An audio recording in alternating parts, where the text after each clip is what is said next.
There's something quite beautiful, isn't there, in the way that no matter how hard Meghan Markle tries, she remains completely overshadowed and completely disturbed by how Catherine, the Princess of Wales, is so effortless in her public pursuits and so effortless in the way the public adore her.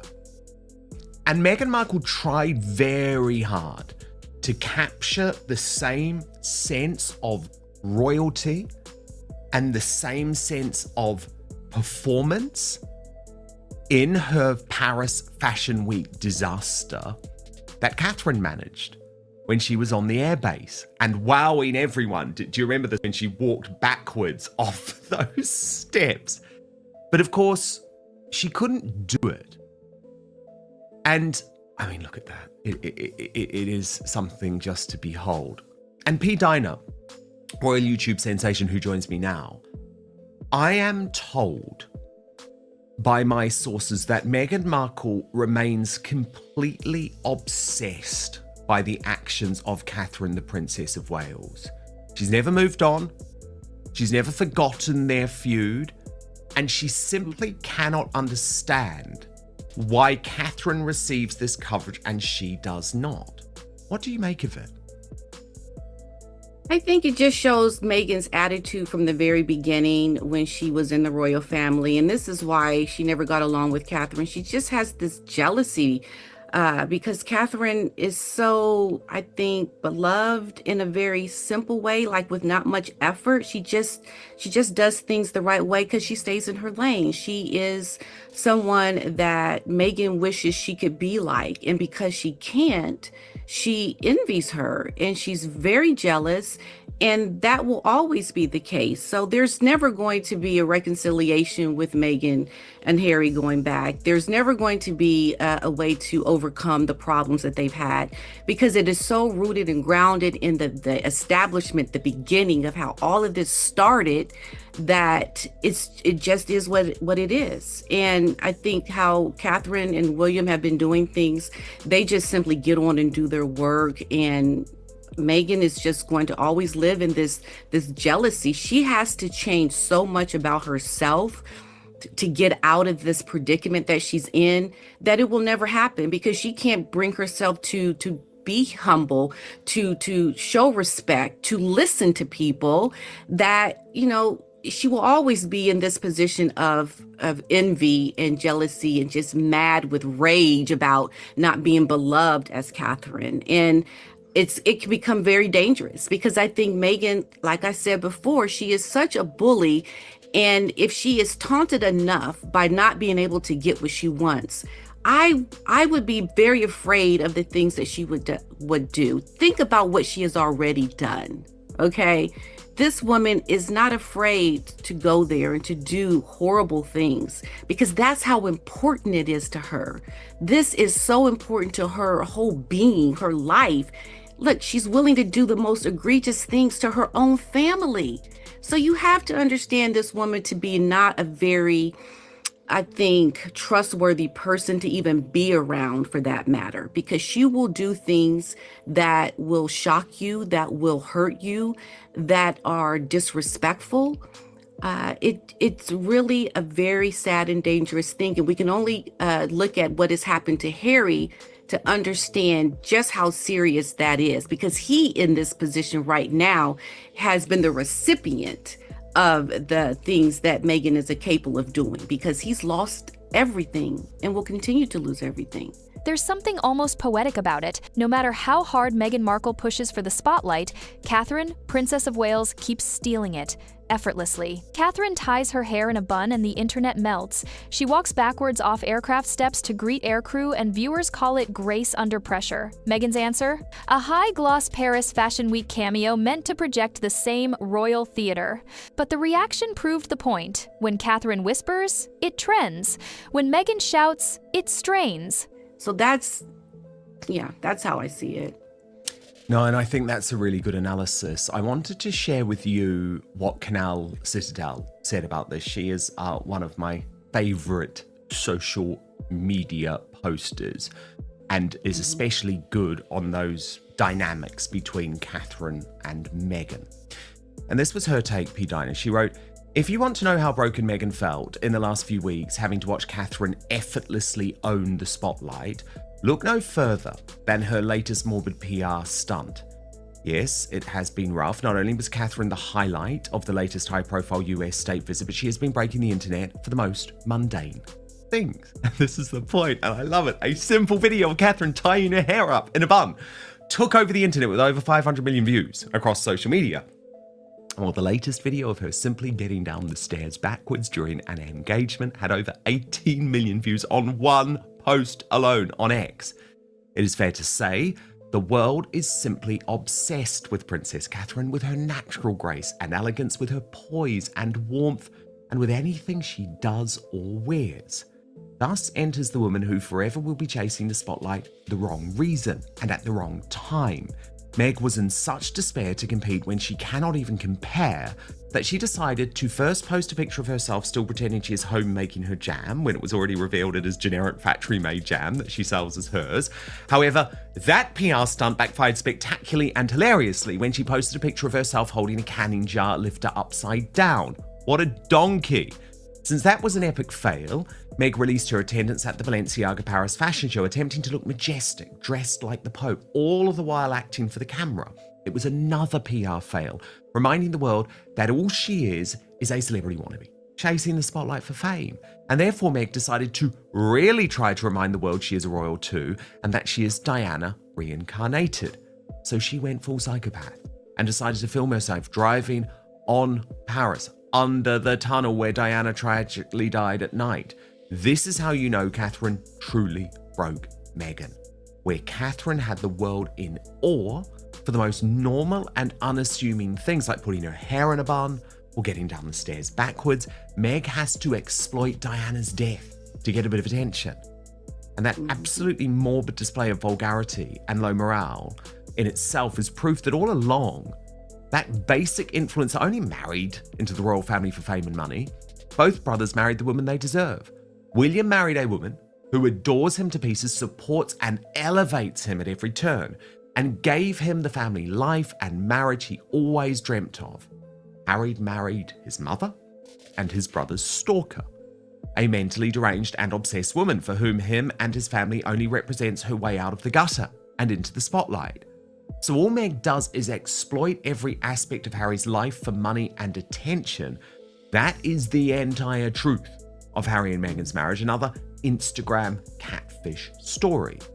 Meghan could not care less about Harry. She only married him so she could feel like she has a piece of Diana in her pocket, and it shows. As per her usual, since everything Meghan does comes from a place of selfishness, exploitation, and fame-seeking, it always backfires on her, and it did again. You can attempt to dress a dumpster bin in Balenciaga. It is still a mere dumpster bin.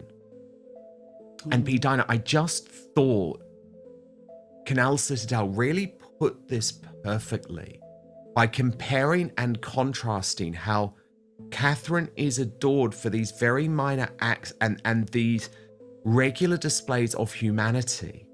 And Meghan can't bear it, so she tries to do one-upmanship and be dramatic and be ludicrous and be ridiculous. But all that does is actually make us see the real woman who she is. But when Meghan tries to do these small acts, they are so concocted and so fake, like pretending to jar her own jam to the point where she's not using the utensil in the right way, that it always just backfires on her because, as you always say, authenticity is everything, and there is no authenticity with her ever. Big news! Outspoken is now available as a podcast too, so please do subscribe wherever you get yours, Spotify, Apple Podcasts, and make sure you rate and review. I'll take 5 stars, if you may. Yeah, it just demonstrates what we always knew about Meghan. She just is not a very authentic person. She tries to emulate other people, their characteristics, the things that they do, and it's a fail every single time. So, like, Meghan is never going to be what she envisions in her head. She always has people making fun of her because we can see through that. And I just don't know how she is able to try to go and do anything now, because she's exposed so much about who she is that no one's ever going to give her an opportunity that is going to help elevate her to the what she sees in her own head. It just is so laughable. Every single thing that she does. Meghan is at a point now where she's revealed so much about herself and exposed herself in so many embarrassing ways and horrible things that she has done to other people. She just needs to go away and disappear and just go off the radar. But she won't. And it will keep happening over and over again. There will be something else that she'll do. We know they're going to be together, Harry and Meghan, coming up on Thursday for this award. I can only imagine what's going to, like, there's something that always is going to happen every single time. First of all, they have no business getting that award, number one. That tells you right there you shouldn't even go. But we know, number two, something is going to happen. She's going to do something to show her character, and she's just going to reveal herself for the fraud perpetrator that she is. That she's in a lose-lose. That's exactly right. Any and everything that this woman does will be scrutinized, and she'll never win, ever. It's going to be a continual beatdown for her because she can't do things in a way that is authentic and real. She shows up false and fake every time, and we see right through it. So we're not fooled by you, Meghan. So it's a wrap already. You're going to show up for this award now? Okay. Now what's going to happen? Because it's just ridiculous. Everything that this woman does at this point. I mean, how can she go on and do anything? Because she makes so many mistakes, even with that utensil there. Oh my with God, the I know. Well, actually, just before I get your take on embarrassing. it, just before I get your take on it, can I show you what Link Lauren had to say? Watch this. Okay, yeah. Catherine's public playbook is small, human micro moments, steady eye contact, unshowy confidence, service first. That's why simple clips catch fire. Meghan's playbook is maximal. Couture, marquee rows, blacked out cars, cinematic framing. Supporters say it's a modern, celebrity-forward model. Critics say it reads as overproduced and oddly impersonal, especially when social posts evoke painful royal history. Intent is unknowable, impact isn't. The public is rewarding what feels unforced. Sure, 1,000 times because I guess we have nothing better to do. But Meghan Markle has gone viral because she's using these tongs in the wrong way. Apparently she's using these really fancy canning tool tongs. We're going to put it up on the screen. I have no idea what the hell this is, you guys. When I lived in New York for 6 years, I never used my kitchen once, okay? So I'm not here judging anyone for not knowing their way around the kitchen. I'm no Martha Stewart myself, okay? I can cook some things, I can bake some things when push comes to shove. But if I'm trying to be a chef influencer like Meghan Markle, I'm trying to be a kitchen lifestyle influencer, I would make sure that I actually use the products properly. But this is like when she baked those cookies and we saw there were like bugs and insects in You have to be careful eating at Meghan Markle's house because you're going to have bugs and insects, and she's using the tongs wrong. But everyone kept tagging me in this saying, how the hell does she not know how to use these tongs when she is trying to be the next Martha Stewart, the next Anthony Bourdain? She would love to have a show on the Food Network, but I don't think the Food Network would touch her with a 10-foot tong. So that's who Meghan Markle.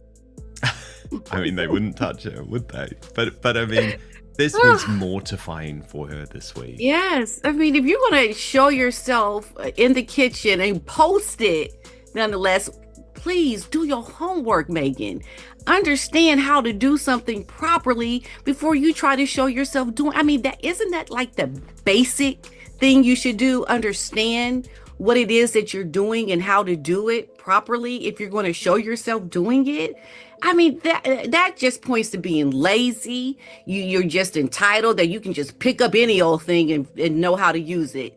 You are delusional in your head to think that you can just do these simple things without really understanding them. That's part of the problem. She never wants to stay in her lane. You have no business being in the kitchen trying to use some utensil that you have never even used before because you don't even want to even learn or look at how to properly even use it. Meghan is lazy. She's entitled. She has no humility. She's a perpetrator and a fraud that needs to just call it a wrap. because everything she does is going to cause problems because that's just the kind of person she is. Well, it was interesting. Samara Gill on the Sun's Royal Exclusive said that actually she is at a career rock bottom now. Watch this.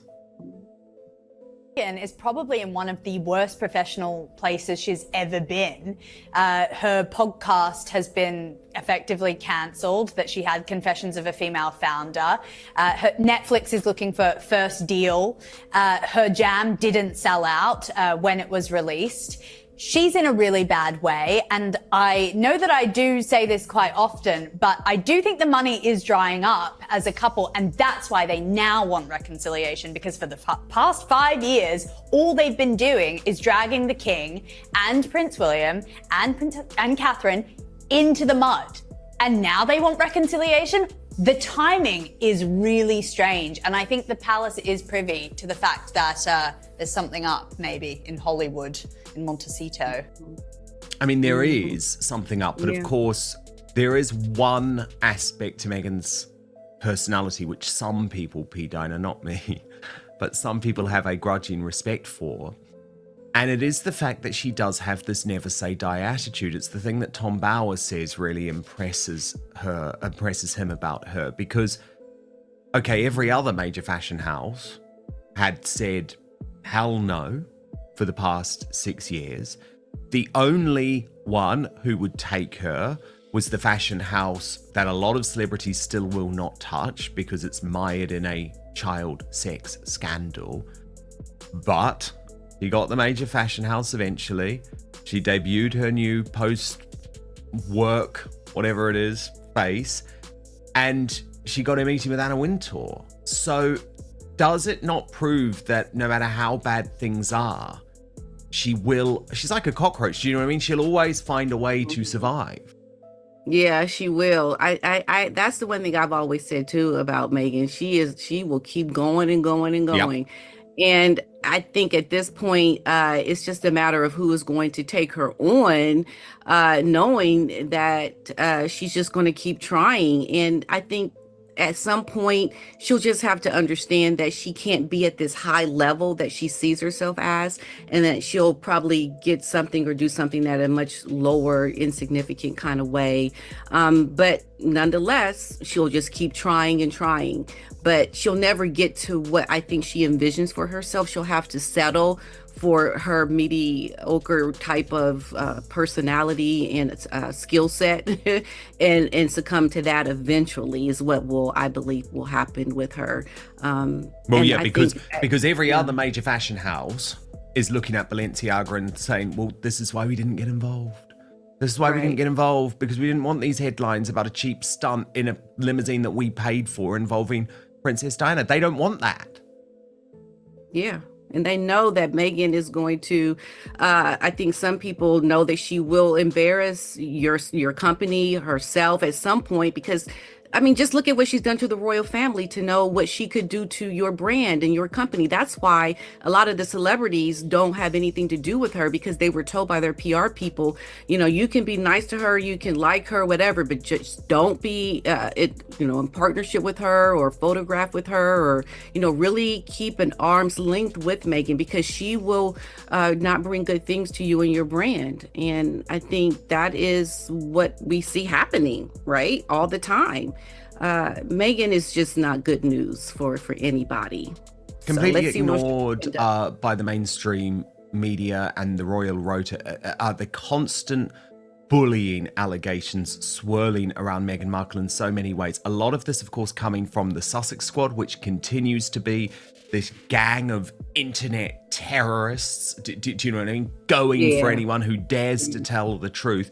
But Austen Lee Moore did speak out this week, P. Dinah. Watch this. Royal watchers insist Meghan is still measuring herself against Catherine. Same silhouettes, parallel timing, dueling optics. If true, it's a contest she can't win on aesthetics alone. Catherine has a decade plus of steady, apolitical duty behind the image. That reservoir of trust makes the ordinary look luminous. Meghan's brand, by contrast, swings from cause to capsule drop, from advocacy to ad-ready moments. Fans see range. Detractors see inconsistency. Either way, comparison only magnifies the gap. So, Meghan Markle, I just want to say, is the queen of bullying. Okay, she hires these influencers who are the Markle, like their whole page is like Meghan Markle. It's, they're obsessed with her. But she pays them, okay, to go and attack other pages, bots, in other terms. But there's also actual people who will come for you. Like, I don't have a huge following, okay? And this one, like, they came for me. They come for other people.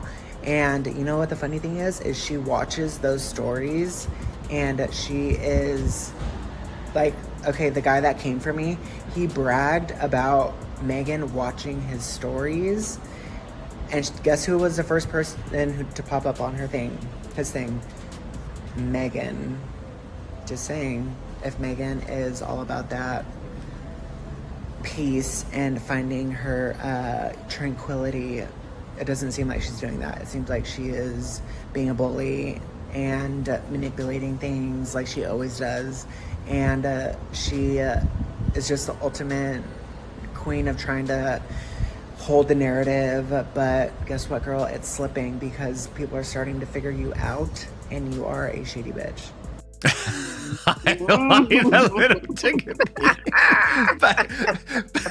but look, it is slipping. That the mask is slipping, P. Diner, because of course we had this from him this week, but then last week we had all of the revelations in court in regards to the Byline Times and this relationship and the accusations of some form of collusion between Harry's lawyers and this hard leftist blog. We know this is all going on. At some point, you'd hope the mainstream media would put the pieces together too. Yeah, I think that's something that definitely needs to start to happen. I mean, at what point do they start to acknowledge all the things that we see happening? I think social media has been very good at trying to show the kind of person that Meghan is. And to the point that he was making, I think it just shows how dangerous Meghan is. And Meghan is the kind of person that has no scruples. She will do any and everything to help herself because it's all about her and nobody else. And she is, I think, can be very dangerous. I mean, depending on, look at the people she has that are supporting her and the horrible illegal things, the criminality of these people, are doing all of her dirty work. I mean, that is a dangerous person that doesn't put that in check. People who are your fans. So it's just an extension of who Meghan really is behind the scenes. And that is not a good thing. So the mainstream media needs to start really reporting on things that we all see happening with Meghan. And because this is something that can be very harmful to a lot of people because they take it to a whole nother level. They've done some bad things that have still not been accounted for, but yeah, she is shady. And I think at some point the light's going to be shown into her eyes as the person that's behind all of this because she hasn't done anything about it and she should. But it's just who she is. But it will come to light eventually. They will at some point have to report on it because I think at some point it's going to be too big for them not to report on it. Well, more and more people who do know where a lot of the bodies are buried are starting to speak out, P. Diner, including, by the way, the PR representative, Nick Eade. He was one of the first people to bring Meghan Markle into the London social circuit at all. I'm talking right back in the days of the Gift Gala and Eva Longoria and Lizzie Cundy and all of that. But she did use him initially, even after she had met Prince Harry, despite ghosting other people from that era. It wasn't long, though, till he got dropped too. He's starting to speak out. This on Woke ITV's Royal Podcast. It's all pretty softly stuff for now, but as I say, he knows a hell of a lot more. Watch this. And I think that people evolve, and I don't have any grudge in any way. Right. I think, So Meghan needed you and then didn't? Meghan needed you and didn't. Okay. I introduced her to lots of agents, model agents. I sort of really ingratiated her into the London life, which I really enjoyed doing. Yeah. Because she was a fantastic person to be around. And we kept on, texting each other for quite a while. And even when she was with Harry, she was still texting me. And then after a while, we kind of petered off. I did what I did, and she went off to become a became one of the most famous people in the world, of course. But Piers Morgan always tells the story of being ghosted by her, like she reached out to him. But this was 2014. Yes. And I was looking back at actually some of the interviews Meghan did at the time when she was referring to the UK as having cold weather, but the people are warm, and that she'd like to hang around for a while. And that was an event that you took her to. That was, a big charity event I took her to. I took her to various different parties, etc. Yeah. We used to go clothes shopping. It was really good fun. And, I actually didn't have I used to go clothes shopping with Meghan Markle. Yeah, exactly. Wow. Yeah. But, the funny thing is I also took her to see some agents, and we had some really fun times. And one agent, it's crazy, actually turned around to her and said, I think you should be in pantomime. When a man plays a woman plays a man, make a great prince. And being American, she said, what is pantomime? What is that? And then he went, do you know David Hasselhoff? And she went, yes. Well, he makes a lot of money in 3 weeks. And then about 4 years later, the same person calls me up and says, do you remember that delightful girl that came to my office? I said, yes, a future princess. There we go. Yes. A real one. She's not a prince in a pantomime. Exactly. A real one. In real life. Look, and So, he's keeping it nice at this point, P. Dina, but trust me, he knows where a lot of those bodies are buried. And I find it extraordinary she couldn't even be bothered to keep him on side. This is the era of microscopic scrutiny. Catherine's smallest gestures become mood boards. Meghan's smallest slip-ups become memes. The upside-down canning tongs. The limo cam glamour that critics said felt tone-deaf. The fashion-first tableau set against a message of child online safety. None of these alone is fatal, but together they paint a pattern. Catherine's wins arrive by accident. Meghan's L's arrive by effort. Authenticity beats choreography. Every single time. Yeah, she is someone that uses people and just moves on. At some point, Meghan is just going to be at the bottom of the barrel doing, really horrible things to make money because she is not going to get the people that she wants on her side. Like, she's done these things to people when she was really a nobody. Then she got somebody with Harry and ghosted people. Well, I think that's what's happening to her right now. And so Meghan is going to have to start doing something that she doesn't want to do to make a living, because she's not going to get these doors open to her for these big jobs that are going to pay her all this money, because people are slowly starting to see who she is, and they don't want anything to do with her. And so what Meghan put out and what she did to other people when she was coming up, that is what is starting to happen to her now. She is getting back what she put out there. Okay, so we're just going to see Meghan doing some really shady things later to make money, because she's not going to get these doors opened that she had hoped to get open when she married into the royal family. So it is coming back on her, for sure. Meanwhile, it's Prince William, who's on the cover of People magazine this week, which I thought was absolutely hilarious, given that will have been another blow, of course, to Meghan and Harry. She would have hoped that her Balenciaga stunt got her on there, but instead it was William's interview with Eugene Levy. People are claiming an exclusive, though, because of a couple of new revelations, P. Dina, which I'll just quickly take you through. So the piece's headline, what Prince William's surprising new openness signals about the monarchy and why it's not a criticism of his father. Future King speaks candidly. A shift. Insiders say there was not a critique of King Charles. Personally, I think that's a bit naive, but let me just tell you what they're reporting. His vision is not a rebuke of his father. This shouldn't be seen as a criticism of King Charles. Historian Robert Lacey tells People he is very close to his father and has been his most important supporter. Instead, the Prince of Wales is defining his own path, one that honours tradition while embracing change. For royal watchers, the striking admission is fascinating. This is about change coming to the royal family, says Andrew Morton. The two words change and monarchy don't naturally go together. Monarchy is about continuity, to predicate your future life on the change you're going to make to it. Well, that's a delicate mechanism. For William, though, change doesn't mean upheaval, but rather modernisation. A monarchy more emotionally attuned and grounded in everyday life. This is a source within the palace, so this is probably most interesting, P. Dina. Prince William's been quite vocal about what he wants to do when the time comes to be more accessible, more approachable. What do you make of it? Yeah, that to me is definitely a big change. And I think it is something that we're doing already with social media, and more people that are at the higher social ladder of celebrity, I guess you would say, are a little bit more accessible. And I think it's just the changing times that we're in. And I think it speaks to how the younger generation just sees things, and he is a part of that. So it could be a way to just try to go with the times that we're living in. And I think it's a good thing. I think it makes him definitely more likable, because you seem more approachable. You don't have this, snooty tooty attitude about, I'm better than you. And he really wants to do good and help people. And he's just trying to be relatable. And I think that's what you have to do. You have to be more accessible, and try to create a certain type of change to coincide with the era and the time that we're living in. And that all is something that is welcomed, I believe, by, this generation that we're living in now. It is going to be definitely something I think we've never seen before, and a good thing moving forward. I'm excited about his reign as the future king. Me too.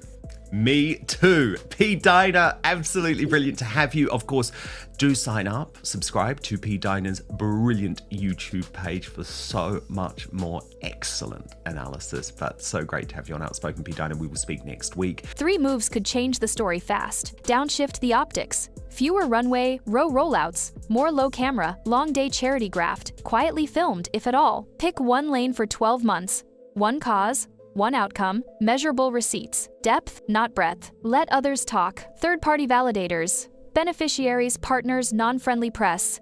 Confirm impact before the gloss. Because here's the beautiful, brutal truth of modern royalty. You can't outperform effortless. You can only out-earn it. Slowly, humbly, and in the dark, until the work speaks louder than the wardrobe.